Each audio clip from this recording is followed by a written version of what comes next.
नमस्ते दोस्तों, आपका स्वागत है हमारे YouTube चैनल साइं ब्लॉग 304 पे। तो आज का टॉपिक है interhalogen compounds. Interhalogen compounds can be classified based on the number of halogen atom in the molecule. ये क्लासिफिकेशन हम वन बाय वन डिस्कस करेंगे। पहला है डायटोमिक, जो XY द्वारा रिप्रेजेंट किया जाता है और इसके एग्जांपल्स हैं chlorine, fluorine, iodine, chlorine, bromine, chlorine और इनका स्ट्रक्चर है लीनियर। नेक्स्ट है टेट्राएटॉमिक, जो कि XY3 द्वारा डिनोट किया जाता है और इसके एग्जांपल्स हैं ClF3, BrF3 और इसके स्ट्रक्चर होते हैं टी शेप में दो लोन पेयर होते हैं किस पे, जो सेंट्रल एटम होता है। और अगला है हेक्साएटॉमिक, जिसको XY5 द्वारा डिनोट करते हैं और इसके एग्जांपल्स हैं Br5, IF5 और इसका स्ट्रक्चर है स्क्वायर पिरामिडल और इसके सेंट्रल एटम पे वन लोन पेयर होता है। और लास्ट है ऑक्टाएटॉमिक, जिसको XY7 द्वारा डिनोट किया जाता है और इसके एग्जांपल्स हैं IF7 और इसका स्ट्रक्चर क्या होता है, पेंटागोनल होता है और इसके सेंट्रल एटम पे कोई भी लोन पेयर नहीं। तो ये डिफिनेशन याद कीजिएगा, क्योंकि कभी कभी इस डिफिनेशन से भी क्वेश्चन आ जाते हैं। जैसे कि हेक्साएटॉमिक दे देगा एग्जांपल Br5 और कहेगा इसका शेप क्या है, या फिर पूछ देगा इसके सेंट्रल एटम पे कितने लोन पेयर हैं। तो इस डिफिनेशंस को याद रखिएगा। और बेसिकली डायटोमिक का स्ट्रक्चर आपको पता ही होगा, कुछ ऐसा होता है लीनियर, जिसमें ये बॉन्ड एंगल 180 डिग्री होता है। और ये ट्राइएटॉमिक का एग्जांपल ClF3 है, जिसके सेंट्रल मेटल पे दो लोन पेयर है। और हेक्साएटॉमिक का एग्जांपल है IF5, जो कि स्क्वायर पिरामिडल शेप का होता है और सेंट्रल मेटल आयोडीन है, जिसपे एक लोन पेयर है। और लास्ट ऑप्शन का एग्जांपल है IF7, जो पेंटागोनल बाई पिरामिडल होता है और इसके सेंट्रल मेटल एटम की आयोडीन है, इस पे कोई भी लोन पेयर नहीं। तो पहला क्वेश्चन है which of the following is diatomic interhalogen compound, और आपके ऑप्शंस दिए हुए हैं ClF3, BrF, BrF5 and IF6। So diatomic सा है यहाँ पे B option is correct here, BrA। अगला क्वेश्चन है what is the general formula for tetraatomic interhalogen compound, और ऑप्शंस क्या क्या दिए हुए हैं XY, XY3, XY5 and XY7। For टेट्राएटॉमिक के लिए जनरल फार्मूला क्या होता है XY3। तो यहाँ पे B option is correct. Next question पे चलते हैं what is the shape of Cl3 and options are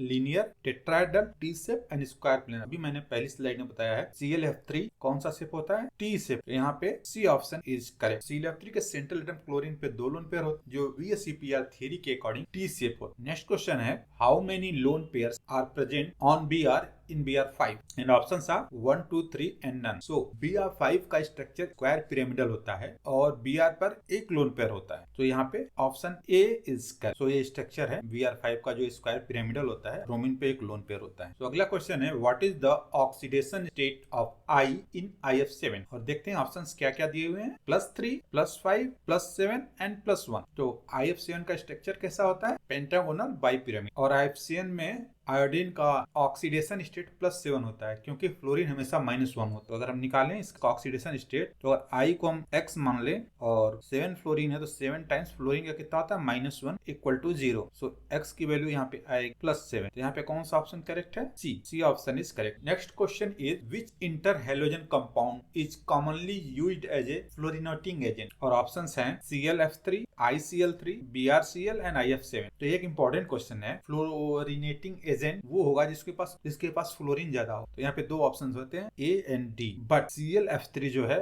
वो स्ट्रॉन्ग फ्लोरिनेटिंग एजेंट है, जो इंडस्ट्रियल और केमिकल प्रोसेस में यूज होता है। इसका वजह है कि ये हाई रिएक्टिव फ्लोरिनेशन के लिए ideal. IF7 is less reactive. तो यहाँ पे कौन सा ऑप्शन सही है, option A is correct. Next question is the bond angle in ClF3 is closest to, and options are 90 degree, 120 degree, 175 degree and 87 degree. ClF3 में जो टी शेप्ड स्ट्रक्चर होता है और इसमें एक लोन पेयर भी होता है, इसकी वजह से बॉन्ड एंगल 90 से थोड़ा सा कम होता है। सो यहाँ पे करेक्ट ऑप्शन है option D. Option D is correct here. अगला क्वेश्चन है why are interhalogen compounds more reactive than diatomic halogen molecule, और ऑप्शंस हैं higher bond dissociation energy, lower bond dissociation energy, larger atomic radii, higher electronegativity difference. तो आपको क्या लगता है कौन सा ऑप्शन सही है, बिल्कुल सही, option B is correct here, lower bond dissociation energy. The bonds in interhalogen compounds are weaker than diatomic halogen making this more reactive. तो इसलिए ये ज्यादा रिएक्टिव होते हैं comparison to diatomic halogen molecule. Next question is which interhalogen compound is used as a oxidizing agent in organic synthesis, और options हैं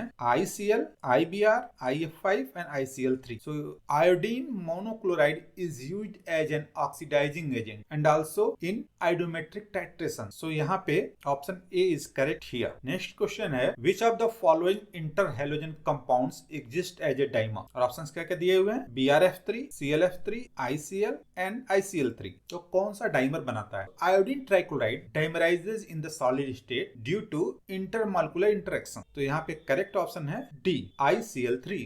next question is which of the following interhalogen compound is not stable at room temperature. और options दिए हुए हैं ClF3, IF7, BrF5 and ClI7। तो इसमें से कौन सा इंटरहैलोजन कंपाउंड स्टेबल नहीं होता है? तो बेसिकली जो Cl2I7 एक कॉम्प्लेक्स और लेस स्टेबल कंपाउंड जो रूम टेम्परेचर पे ब्रेक हो जाता है। तो यहाँ पे करेक्ट ऑप्शन है ऑप्शन डी, Cl2I7। तो दोस्तों आज के लिए बस इतना ही। अगले वीडियो में मिलेंगे एक और इंटरेस्टिंग चैप्टर वाइज MCQs के साथ।